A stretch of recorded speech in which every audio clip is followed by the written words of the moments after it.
Hello అండి, ఈరోజు కోడి పుంజుకూర ఎలా తయారు చేసుకుందామో చూద్దాము. పుంజుకూర ఉడకడానికి చాలా టైం పడుతుందండి, అందుకే నేను ఈరోజు కుక్కర్లో తయారు చేసుకుంటున్నాను. అందుకు స్టవ్ వెలిగించి కుక్కర్ గిన్నె తీసుకొని నూనె వేసుకొని జీలకర్ర, పచ్చిమిర్చి, ఉల్లిపాయలు, కరివేపాకు యాడ్ చేసి అందులో పసుపు, అల్లం వెల్లుల్లి పేస్ట్ కూడా యాడ్ చేశాను. ఇవి బాగా వేగిన తర్వాత నేను చికెన్ని మ్యాగ్నేట్ చేసి పెట్టుకున్నానండి. పెరుగు, పసుపు, ఉప్పు, కారము, చికెన్ మసాలా వేసి మ్యాగ్నేట్ చేశాను ఒక హాఫ్ అన్ అవర్. ఆ చికెన్ కూడా యాడ్ చేసి బాగా వేగనివ్వాలి. ఒక 5 మినిట్స్ వేగిన తర్వాత దానికి సరిపడినన్ని నీళ్ళు పోసి కుక్కర్ మూత పెట్టుకొని ఒక 5-6 విజిల్లు రానివ్వాలి.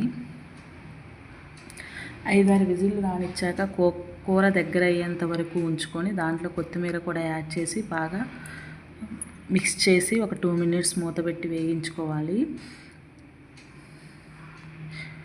ఇప్పుడు ఈ కోడి కూర రెడీ అయిపోయిందండి. ఇది చాలా టేస్టీగా ఉంటుంది. ఈ వీడియో కనుక నచ్చితే ప్లీజ్ సబ్స్క్రైబ్ చేసుకోండి.